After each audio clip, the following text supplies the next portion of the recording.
Masayang araw, mga ka-PL. Galit na galit si Trililing kay Atty. Sal Panelo. O baka hindi lang kay Atty. Sal ito nagagalit tong sundalong bahaw na ito, mga kababayan. Baka pati na rin kay dating Pangulong Duterte. Kasi nga, naisahan siya. Ha? Ni Pangulong Duterte, mga kababayan. Ayan kasi, tamang hinala, di umano, meron daw mga tagong yaman ang dating Pangulo, pinaghihinalaan niya, mga kababayan, na milyon-milyon di umano ang laman ng bangko. Kaya etong si Sundalong Kanin, mga kababayan, gustong silipin ang bank account ni dating Pangulong Duterte.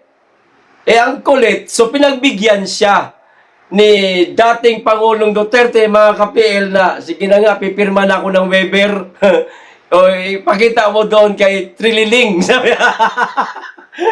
Ayun na nga, sa kasamaang palad, mga kababayan, imbis na masilip niya ang bank account ng dating Pangulo dahil meron ng waiver, iminalas. Hanggang sa ngayon, mga kababayan, hindi niya pa rin nasisilip dahil hindi lang pala isang waiver ang kinakailangan, kundi dalawa. Bakit dalawa? Dito niyo po malalaman sa video ito, mga kababayan. Kaya ayun, galit na galit si Trililing dahil naisahan ni dating Pangulong Duterte. What? Ito yung video, panoorin po natin. Pero bago natin simulan, makikisuyo po sa mga hindi pa nakasubscribe. Baka naman, at paki-click na rin po ang notification bell para updated sa lahat ng upload. At huwag nyo pong kalimutan, mga kababayan. Okay? Maraming salamat. Makikisuyo lang po. Eto na, ang video. Panoorin nyo po si Atty. Sal Panelo, mga kababayan. Siya na lamang po ang mapapaliwanag sa inyo kung bakit sobrang galit na galit si Trililing. Eto, pinagtawanan po ni Atty. Sal Panelo. Okay? Simulan ko na. Sino pa? Sabi nila, bank account Trillanes issue please. Ay, nako. Yun yung bank account. Hindi ko totoo yun. Yung mga pinakita nila ron, peke yun.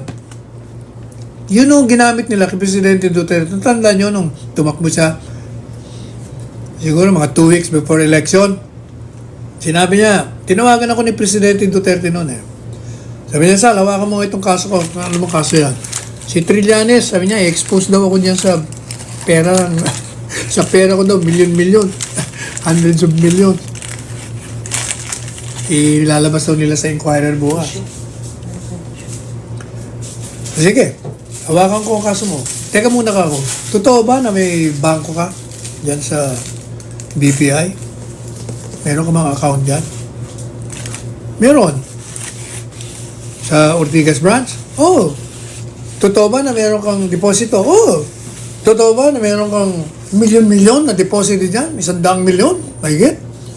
Wala nga eh. Napamura ho ako eh. PI, sabi ko. Ba't wala kang pera doon? Kailangan natin ng pera mo sa pangangampanya. Wala ka palang pera. Paano tayo mananalo? Madalit sabi, gano'n ba? Sige na. Sabi niya, mag-waiver ako. Pipirma ako ng waiver. Para buksan. Pakita mo dyan kay Trililing.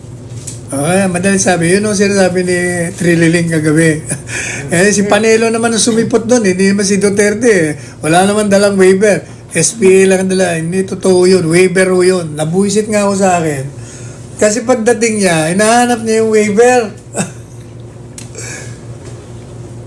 Sabi ko, ba sa akin mo hinahanap? Punta ka doon sa bank officials. Hindi pinuntahan niya yung bank officials. Sabi ng mga bank officials, Sir, sorry, hindi namin pwedeng ibigay. Bakit? Di ba, sabi ni Duterte, mag-waiver siya, pumirma na siya, nasa ang kopya ko. Hindi ko namin pwedeng ibigay sa inyo, Sir, Senador. Bakit?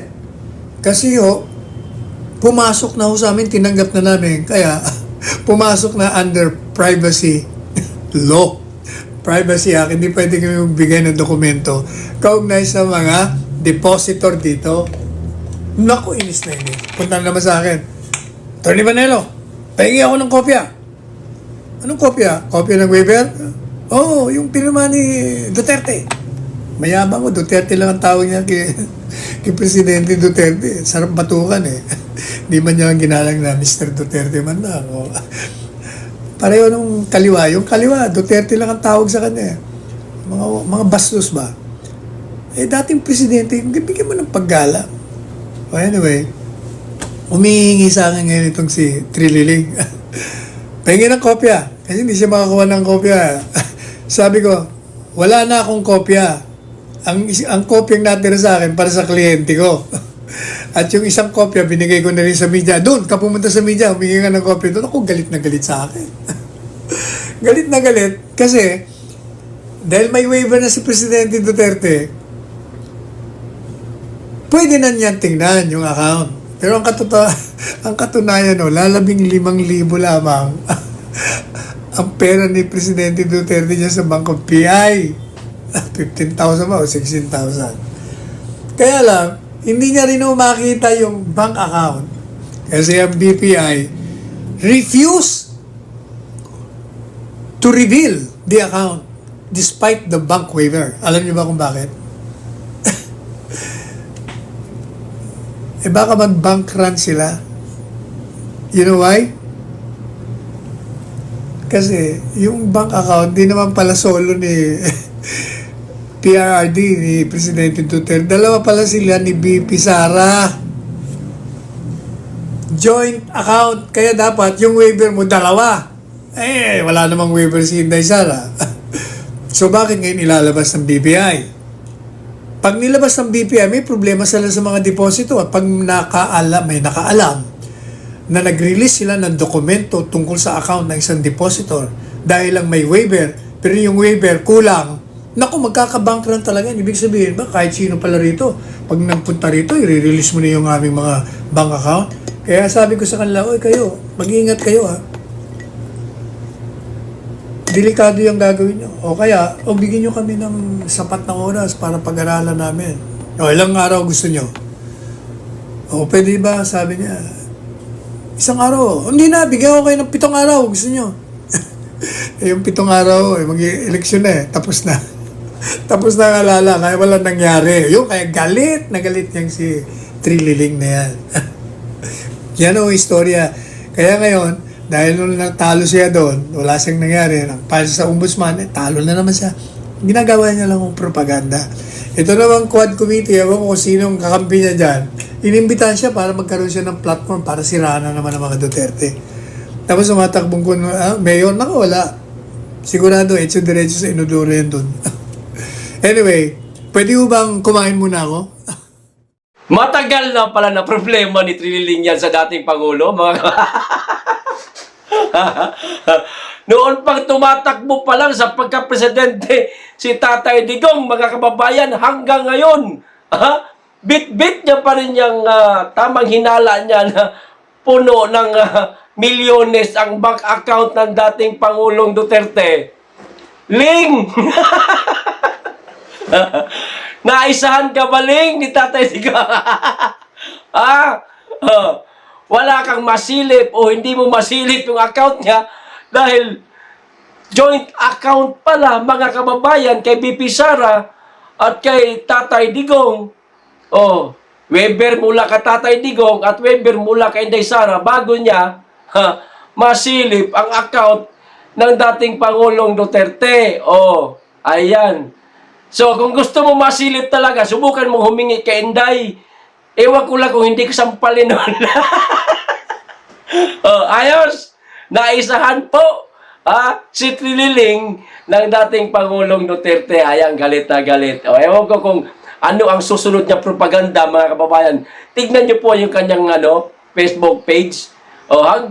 Yung video na sinabi ni Tatay Digong na kahit may billion-billion ako sa aking bank account, basta may video gano'n, may nasabing gano'n si Tatay Digong Pinost niya ho sa kanyang FB page at ang caption, O kita nyo, umamin na may bilyon-bilyon na ba?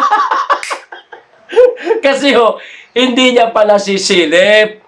Hindi niya alam kung magkano talaga laman ng bank account ng dating Pangulo. Ling, humingi ka nga kay Inday Sara ng waiver para matapos na yung hinala mo na bilyon-bilyon ang laman ng account ng dating Pangulo. Okay, so hanggang dito lang po mga kababayan. Maraming salamat, mag-iingat kayo lagi. At higit sa lahat, mahalin natin ang Pilipinas. Be blessed.